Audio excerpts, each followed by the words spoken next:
Feeling like a shark in a shrimp tank. Big fish, small pond in the shrimp tank. Welcome back to another episode of the Shrimp Tank.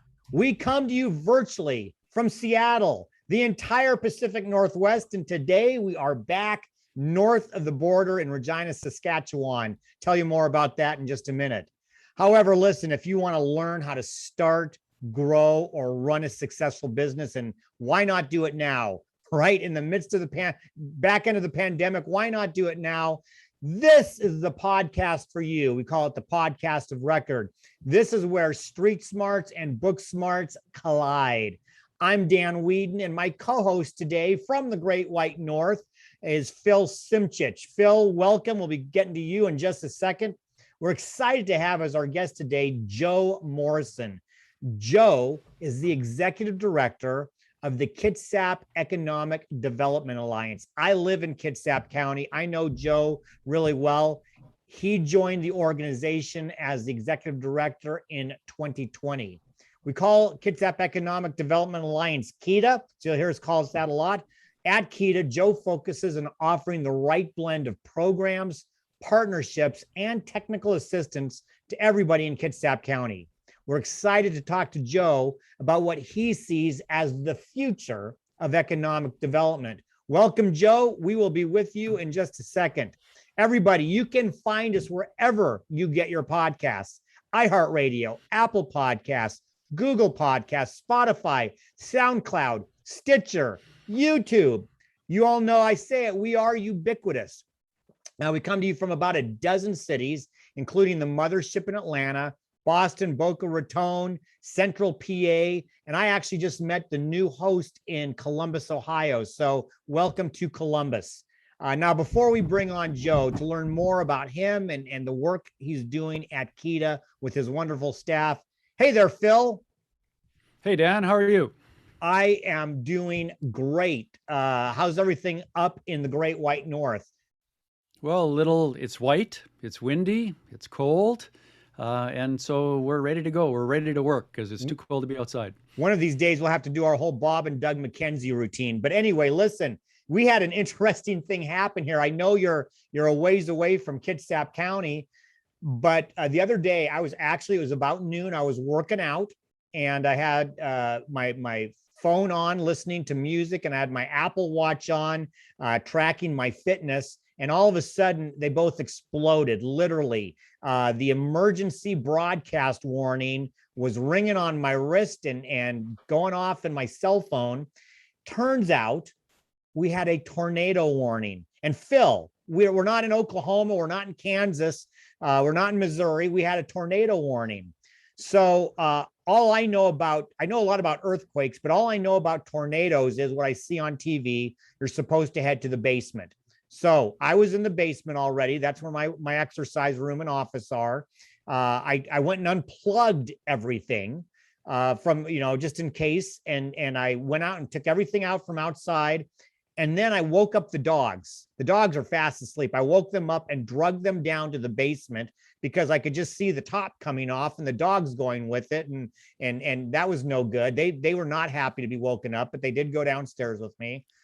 And then about a half an hour later, the warning was gone. And it's funny, I don't know if this happens in Canada, but people then complain about the warnings that come out, right?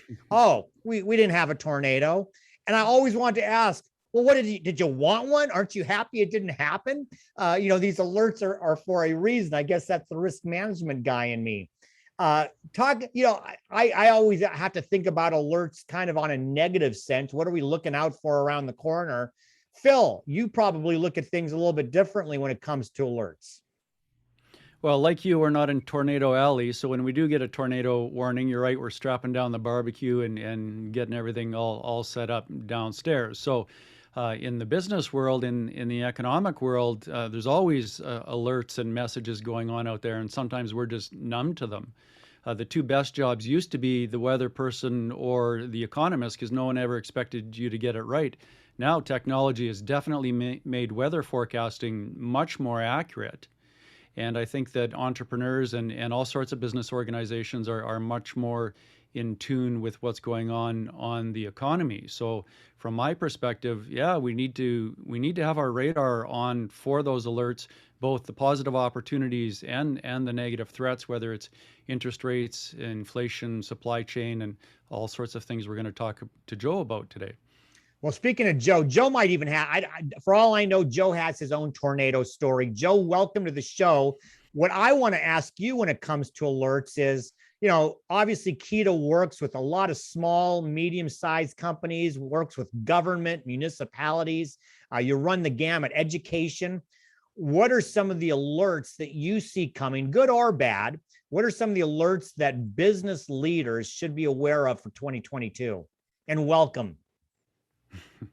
Dan, thanks for having me. Phil, thanks for having me as well. It's nice to see you both. And I've got some decent tornado stories from where I live in Port Orchard, because my part of Kitsap was hit with a tornado 3 years ago, and that's almost unheard of in Washington State. And I remember it distinctly. I was on a web call. I've been working remotely or commuting or telecommuting for, 4 or 5 years now. And I was on a call and I looked outside, and it was really kind of bright, sunny, and beautiful. And then all of a sudden it started raining like it was Singaporean, Hawaiian style downpour. And then things got really dark, and come to find out that a tornado had hit and destroyed several businesses here, some homes as well. And, nobody, of course, you're not ready for a tornado in the Pacific Northwest. We're probably more ready for earthquakes, and we're probably not even really that ready for those as well. So when you ask about small business, what should small business owners be thinking about for the next year? I would say 3 things are worth being mindful of. The first is talent. And we're in an environment where it's really difficult to find people who are going to deliver everything you need all the time at your business. It's a very competitive labor market out there. It's the most competitive labor market I've seen in my lifetime. I've been working 25 years at this point into my career, never seen anything like it. A lot of people who are very good at their jobs are getting new opportunities. That's good. That opens up opportunities for new people, but that means that a lot of businesses and employers are struggling to do their core activities because it's difficult to find knowledgeable people who are going to do as great a job as the people who leave. So sort of the first thing you might want to think about is talent. The second thing that you might want to think about is digitization. So I don't know what happened in Canada, Phil, and what the environment up there was like for what we call micro businesses. So, I think a lot of small businesses suffered during the pandemic, a lot of them closed. But if we're thinking of businesses that have revenues of $1 million or more, maybe a lot of them stayed open. But when we get under that number and you start to think about some of your restaurants and your local places and your small retailers, the question I think becomes, what are you doing to stay relevant in the digital age? Maybe it's that people can't come into your store. Maybe it's that people can't find you online. Maybe it's that you could do a better job of marketing your company in one way or another, or creating customer value and loyalty. This is all really important right now. And I kind of tie this back to talent a little bit, because you might not be able to pay your employees more, but you sure do need them. So you want to think about the kind of environment where they work and how they spend a third of their lives, and what you're doing to create a great environment for them while they're under your employ, because it's going to be more and more difficult to compete on price and on offering the best deal for an employee, because wages are going up, right? So you have to kind of compete on a cultural aspect. So talent is one. Digitization is two. Are you offering online pickup, online purchase, ways to make customers' lives easier? The final thing I'd say is that be really mindful of supply chains. And, this is kind of regardless of the size of business that you operate. There is a growing issue with how goods are getting transited across the globe, and certainly in the United States, how quickly they can come into market. Side note, if you're thinking about this year, if you're thinking about this year and buying holiday gifts, now's the time to buy those holiday gifts, because it's going to be really difficult to get them. You know, if you've seen a photo of the Port of Los Angeles anytime recently, you know, you see a bunch of container ships backed up out in the water. So mindful of supply chains, make sure you have the product you need to sell or build your items for sale. And so those are the three things that would be on my mind: talent, workforce, supply chain. Well, we got a few places to start with all of that. In terms of your role in economic development, how do you measure success for your organization? And then we'll expand that into your clients and those you help. Sure. You know, we have key performance indicators from one of our major investors, the Washington Department of Commerce. We put out reports on a monthly basis on how many employer contacts we initiate, how we're working with different companies in different parts of our community. And, you know, Phil, just so you know, where we live and work here in Kitsap is really an interesting place. It's within the greater Seattle area. I'm biased, but I think it's by far the most beautiful part of it. I don't really understand why everybody lives over there. It's across the water from us. We're 271,000 people, but we have really different communities. We have an urban center and shipyard and naval base on one hand, and we have one of the wealthiest communities in the greater Seattle region on the other. So, you know, I think that although we hit our metrics and we do what we need to do to be successful and hit our numbers, I look at we're successful when we engage our community and help them dialogue and deliver value. If that makes sense. So, you know, interesting, because you talked about the diversity, and I completely know where you're talking about on those two stretches, the diversity of Kitsap County. For those, again, who don't know it, we are just west across Puget Sound of Seattle, and we're not that far away from Tacoma. One of the things I've been hearing about with growth, and Joe, I've seen it, is with the switch, with the change to a more virtual work environment, people started staying home and working after and during the pandemic. The growth of Kitsap is expected to rise because people now all of a sudden are learning, I don't have to go into the office. I can work from home. I can work from anywhere. I can work at the co-working facility down the road here, and I can live in Kitsap County and work without having to travel. Am I mistaken in that? Is that something that we're probably not only seeing in Kitsap, but maybe other areas outside of the greater Seattle area where people say, it's now more important about where I live. I can work anywhere. Yeah, you know, Dan, it's interesting. I think that in our community, so for the folks listening out there, Kitsap is one of the smaller bedroom communities of the greater Seattle area. You know, sort of to the north of Seattle is bigger. I think it's 871,000 people. To the south is bigger as well. That's where Tacoma is. And to the west, historically, we haven't been as big because you've sort of had to take boats, often for an hour, to get to Seattle, even though it's like 8 miles east of us at most. So that is changing, and it's changing because of work patterns and how people don't necessarily want to make the decision that they're going to spend a considerable part of their lives dealing with interstate traffic anymore, right?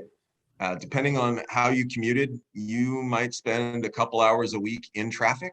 If you can spend that time at home and your commute goes from 31 minutes to about 2 from your bedroom to the downstairs office, doing a lot better. But I want to say this, every bedroom community in the greater Seattle region, as far as I know, is experiencing growth. Kitsap is special and it's really beautiful, and we're nestled between the water, the mountains, and the city.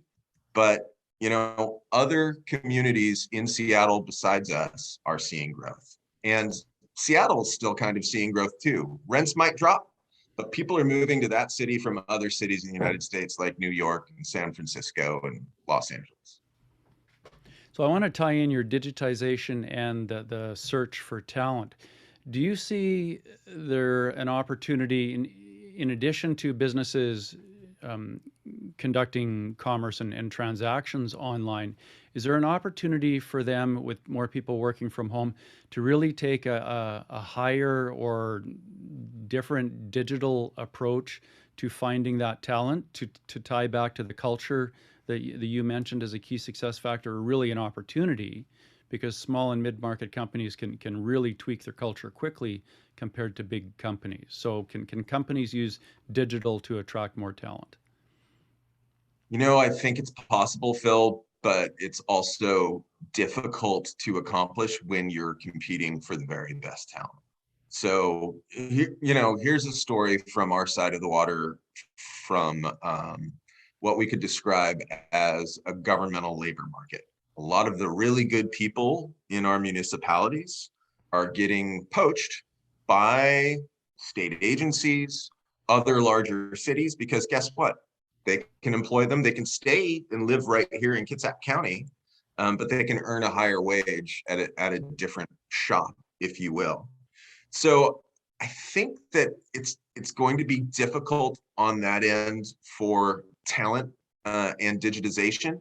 It does open opportunity up. It really opens opportunity up for employees, I think. I think employees and labor has had the most power they've had in my lifetime right here, right now. Well, the power that we now have to wield, Joe, is we got to pay the bills. We're going to take a short break to hear from today's Spotlight sponsor. And when we come back with our guest, Joe Morrison, for our Hot or Not section of the show, we're going to ask Joe a little bit about the Sandman. Don't walk away. We'll be right back with more of the Shrimp Tank. Would you like to grow your business, increase revenues, and raise profits? Would more financing from your banker help you grow? Who is guiding your succession plan? Would you like more control over your business so you can sleep better at night? SME Business Wealth Builder works with business leaders and owners like you to help them grow their business and build their business wealth. For more information and to check out free resources, go to SMEwealthbuilder.com. All right, welcome back to the Shrimp Tank, where we interview the best and brightest CEOs and business thought leaders in the greater Puget Sound area and beyond. I'm Phil Simchich, and our guest today is Joe Morrison with Kitsap Economic Development Alliance. And for our next segment, Hot or Not, and during that commercial break, I actually got an emergency test message, Dan. Oh, you did? I was wondering what you were showing me. I wasn't sure. So no tornado, I hope. No tornado, although we had 60-mile-an-hour winds yesterday. That's unusual for us, so we kept the dogs inside or they'd blow away. Anyways, hot or not? All right. So hot or not, Joe, is where Phil and I are going to pepper you with questions about business, about life, about who knows what. You're going to tell us whether it's hot or not and why or why not. And then at the end, I'm afraid you win absolutely nothing, but I hope you'll have some fun with it. So I mentioned Sandman. We've done a little crack research on you, and I think I know what your answer will be. A little background music, Joe. Is hot or not? Is Enter Sandman by Metallica a great background music for a business? Gosh, probably not, but I enjoy working to it. I see. I knew there was a little Metallica going on. So if it could be your walk-up song, if you were a baseball player, I know you'd have to steal it from Mariano Rivera. Would you walk up to Enter Sandman? I couldn't argue with the glory that is Metallica. I couldn't argue. That would work. But so would Huey Lewis, right? Yeah, So would there you go. I think or Taylor Swift. There you go, Phil. So, hot or not, offering entrepreneur training and classes in high school? Oh, I think that's hot. It should be hot. So, I think that one of the deficiencies of the educational system is we have failed to make entrepreneurship a valid career path. And it needs to be a valid career path because those are the people that reshape their world. Hot, hot, hot, hot, hot. Awesome. All right. So then this kind of, I think, goes right along with the theme. Which one's hotter, Joe? Street smarts or book smarts? Hmm. I guess it's fair to say street smarts. You know, I value book smarts. I'm probably a little too book smart myself, but I think street smarts and real world experience are probably the best education. That said, don't ignore your book smarts. Make sure you take your accounting class, learn what financial statements are, all those things. Well, you just made Phil like the happiest guy here because Phil's got a little bit of the numbers background, so he was excited to hear that. Yeah. Right on. Yeah, if you can read financial statements, at least you know what's going on in one of the languages of business. Hey, Okay. Phil, so quick story. There's an entrepreneur who I just kind of hang out with from time to time. He's a young gentleman. He's really successful. And he was, every now and then he asks for advice. And he's like, what are some of the things I should be doing differently? I said, well, who's handling your books? And he's like, I don't know. I kind of do. We're not really up on them. And I said, no, you need an accountant. Go get a bookkeeper right now. Go do it. So anyway, that's free advice for everybody out there. If you're running a small business and you don't have a bookkeeper or accountant, get one stat. Yeah, I absolutely agree. In the medical world, the specialists talk about functioning at the top of their license. And same with entrepreneurs. Like, you need to be out there selling, creating products, building your culture, and not doing your own books, for goodness sakes. Excellent. So now, hot or not, creating or opening a new business during an economic downturn. Well, so I think a good aside question is, are we in an economic downturn? And I'm not 100% convinced we are. I think there's a lot of economic pain and a lot of risk.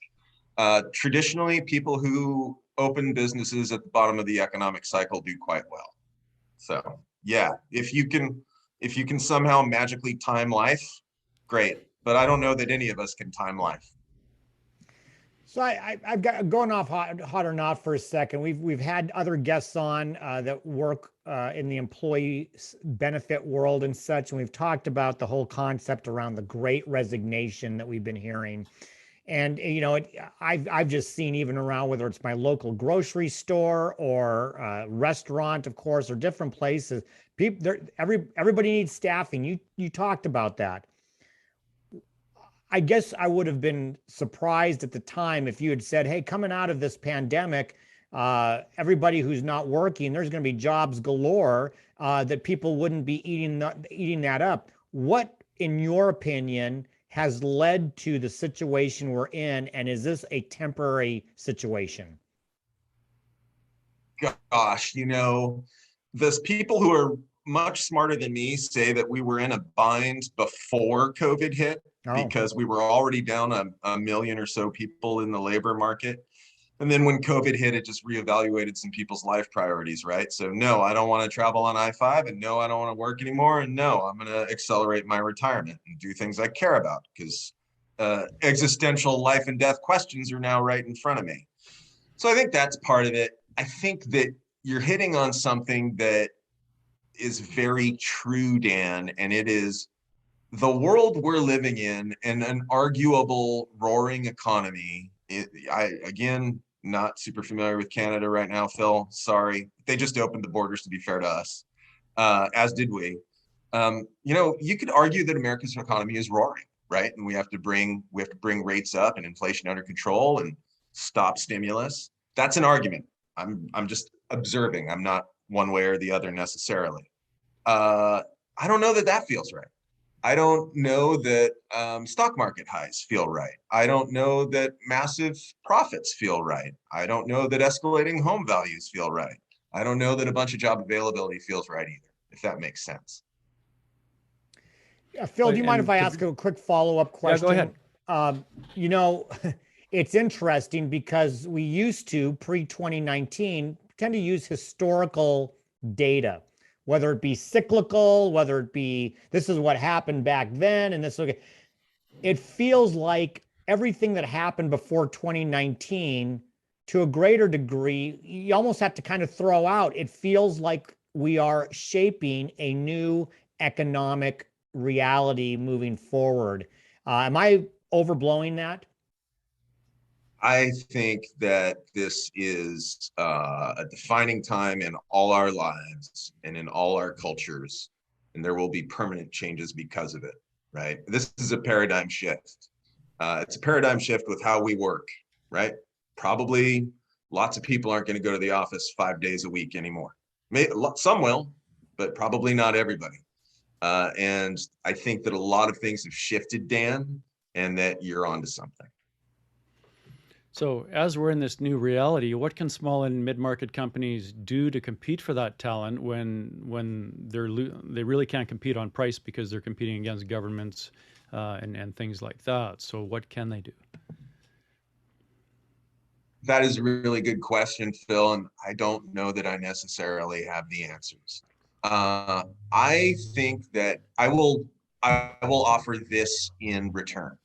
If you're wondering why your hires aren't going to come to work whenever you want, they're not going to work night shifts, they're not going to work for $15 an hour. If you're wondering those things, if you're wondering why they're not going to do double shifts, that kind of question, why they don't want to work for you if they're going to have to work a year before they get a week off, you need to redefine what you're offering employees. So, and I believe there's a lot of discomfort with employers who are traditionally used to having most of the power, calling most of the shots. I get it. I understand. But the game's changed and people don't want it. In order to recruit people, you have to give them more things that they want, and give them an environment where they can contribute and be heard as well. So to that end, what are the most sophisticated, the most savvy, and I know you interact with very smart business owners. What are they doing in that regard that is setting them apart? What are some of maybe the interesting out of the box thinking or crystal ballish thinking that you've seen some of the best business owners implementing? In the micro business market, I don't know that I've seen it yet. And in the small business market, I think the companies with strong cultures and unified employees and caring, considerate management, I think they're doing better with regard to talent than those who might have struggled in those areas before. Interesting. So it's evolving. I think that's a great response, because those are factors within the small and mid-market business owners' control, right? Culture, caring, and if they want a talent up, they've got to offer up as well from where they were before, and the past is largely irrelevant because the reset button has been hit on the human resources world. So as we move away from human resources, how can small and mid-market companies, from your perspective, compete more effectively with larger companies? It's hard for me to wrap my brain around that a bit too, Phil. Are you talking about with regard to obtaining talent? No, with regard to talent, retaining customers. Oh, okay. Yeah. So business results. Yeah. Yes. Yeah. The reason it's hard for me to wrap my brain around that is probably the market that we're in here. Aside from retail, a lot of the small and medium enterprises we see sort of work hand in hand with business. And then we have really large companies in our market like Amazon and Microsoft. Mm-hmm. So, I tend to see that as more collaboration rather than direct competition. And so I sort of see things in an ecosystem type view in the greater Seattle area, if that makes sense. Yeah, absolutely. Because in my experience, what happens, small and mid-market companies end up being suppliers to those large companies, and large companies for a long time have been focused on core competence and ideally nothing else. So is there an opportunity for those small mid-market companies to collaborate as you mentioned, and even provide more value more proactively to those larger companies? I think there's a lot of, it's interesting. from everything I can see, there's a lot of opportunity everywhere. I heard, it's interesting, Kitsap County has a couple of economic clusters. Not as many as necessarily other parts of greater Seattle, but one of our economic clusters is actually a maritime boat building industry. And we have more boat building companies than even I'm aware of in our community, right? From international manufacturers in the defense industry to personal watercraft for folks, and just a lot of different things. We also have machining companies that provide parts to space and aerospace companies. And all the demand curves are really high for all of this. So it seems like there'd be that room, but there's also probably a lot of noise right now. And how hard is it to get found and heard, especially when it's difficult to do business in person to some extent still. Well, time's flying and we've got to take our second break, Joe. We're going to take that short break to hear from our sponsors. And when we come back with our guest, Joe Morrison, for our famous Plead the Fifth section of the show, I know Joe's going to love this. We're going to dive into some fish and chips. Don't walk away. We'll be right back with more of the Shrimp Tank. Plead the Fifth is brought to you by our corporate sponsors: Ideal Life 360, Cornerstone Financial, First Underwriters Insurance, and the Kitsap Sun newspaper. Please visit our website at www.shrimptankpodcast.com/Seattle to learn more about these terrific companies. Now back to the show. Welcome back to the Shrimp Tank, where we interview the best and brightest CEOs and business thought leaders in the greater Puget Sound area and beyond. I'm Phil Simchich, and this week our guest is Joe Morrison for our next segment, Plead the Fifth. So, Joe, we're going to again pepper you with questions. We're going to turn up the heat maybe a little bit. You're able to plead the fifth once, but only once. So be very, very careful about what you choose to answer or not answer. Our crack staff found out that your wife is from the United Kingdom. I want you to know that my Siri has an English accent. I think that's kind of the coolest thing ever. But along those same lines, it appears that you're always in search for the very best fish and chips. So, plead the fifth, Joe Morrison. Who has the best fish and chips in Western Washington? Gosh, that is. Ooh. All right. I think value for money, it's the dock in Port Orchard, Washington. Oh, okay. That's what I'm going to say. I recognize that there are great places on Bainbridge Island like Proper Fish and Chips. Yes, I've tried it. I recognize that the Boat Shed in Manette has been recognized annually for their fish and chips, and it is quite good. And I would like to encourage all people across Washington State to just say no to panko crusted fish and chips. Get it beer battered, people. Quit doing that. It's a nightmare. Nothing is sadder than having a delicious, beautiful piece of white fish that is cooked perfectly with an outer panko crust. All right. There you go. There's opinions for you. That's probably the hottest take you just took today right there. That might be the hottest of takes. Yeah. Oh, we know the joke about the one-armed economist. And I'm not an economist, right? But do we know the joke about a one-armed economist? I don't know. No. All right. So I think this is from Lyndon Johnson or Dwight Eisenhower. He says, I would like to find a one-armed economist to operate in my cabinet because then that guy couldn't tell me, on the other hand. Thanks. I appreciate it. You'll be appearing live all week, right? Dismal science, people. Armchair economist at best. All right. So, Joe, what is the most unique or strangest quality of Kitsap County? Gosh, I just think it is the best place in Washington, 100%. I moved here 4 years ago. I was telecommuting and commuting at that time, running an economic development fund in another market. Friend told me about Kitsap County, specifically told me about Port Orchard. And I found a community with just wonderful people and really amazing natural beauty that is still part of this amazing economic engine called the Greater Seattle area, and I'm all in. So there you go. The There you people, go. the beauty, the opportunity, come to Kitsap. I agree with you. We've been here 28 years, so it's been we've loved it here. So let's say, Joe, that you're back at a dinner party. We're able to have dinner parties and no masks involved. So we actually get to talk and sit with people at a home somewhere, and you're sitting next to someone that you've never met. You've been seated next to them. What's the first thing you say to them to start a genuine, meaningful conversation?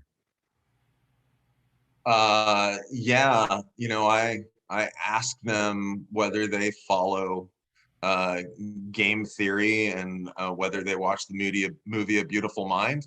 No, I don't. I'm generally just kind of a hey, how's it going type guy. That's Okay. about it. Or I might comment on the food. Those are delicious looking shrimp with great dip. There you go. I'm pretty low key.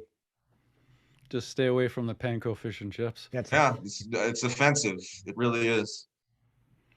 So in your career, what was the failure that you learned the most from, and personally or professionally?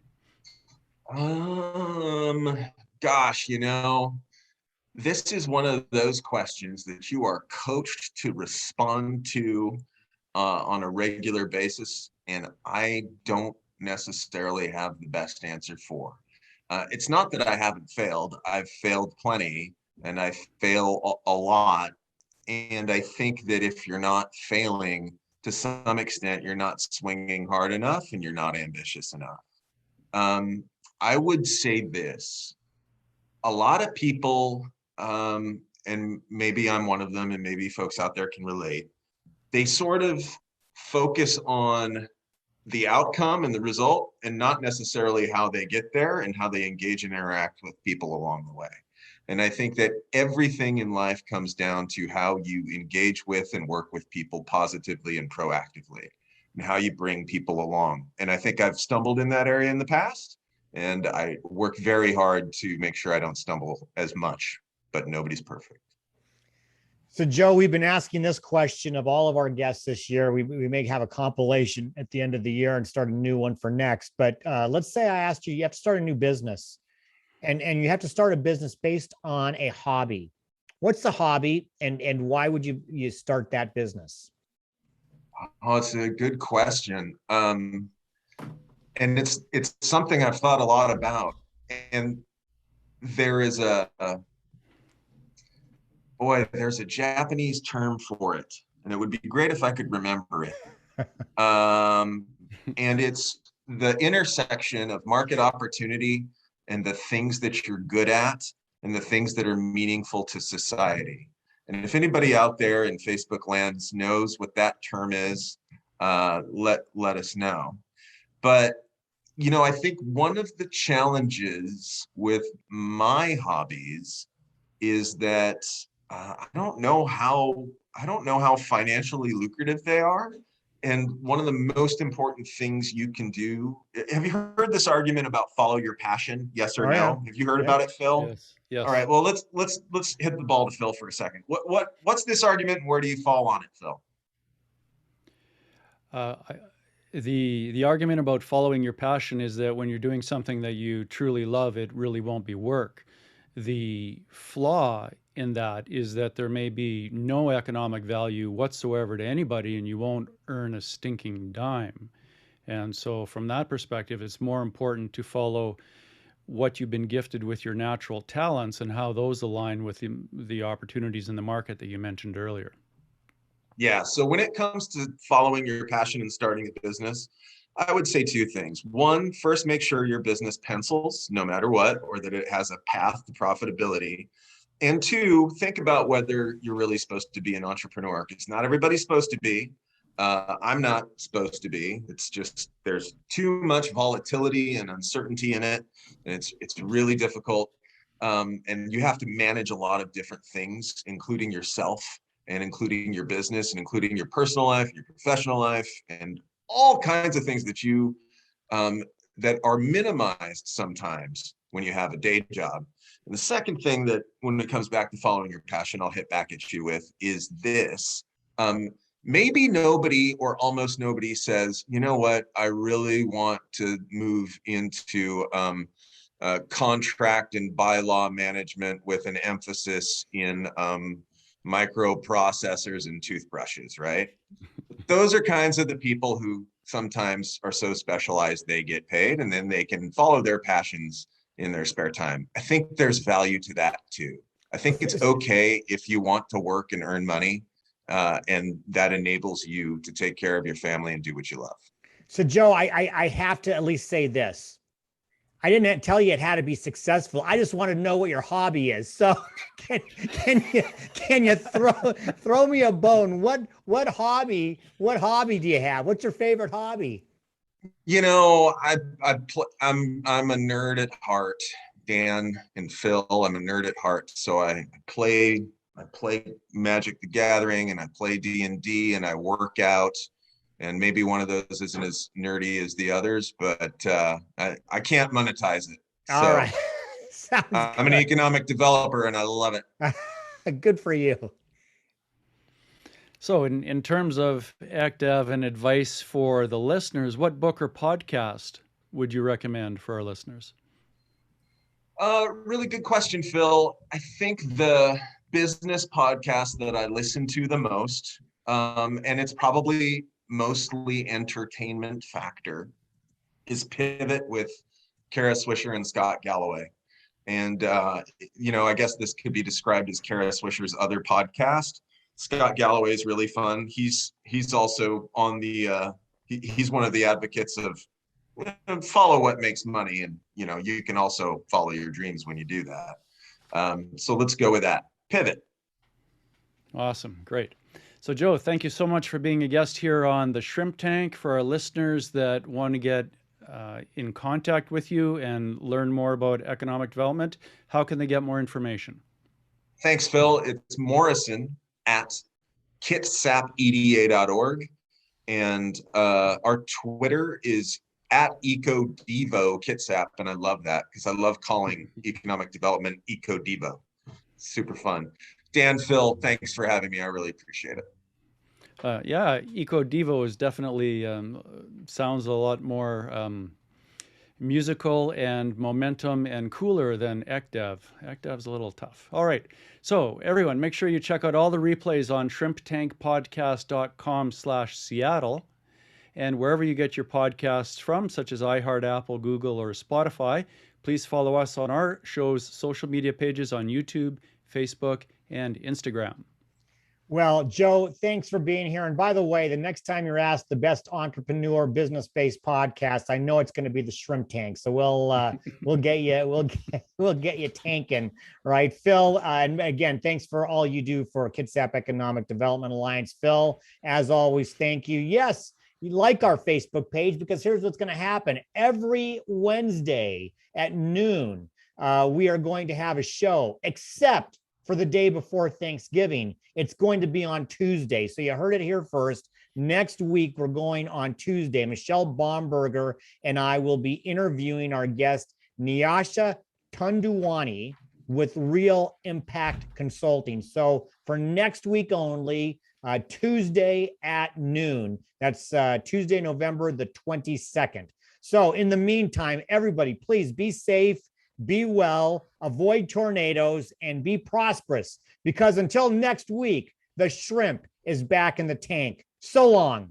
I've been feeling like a shark in a shrimp tank. Big fish, small pond.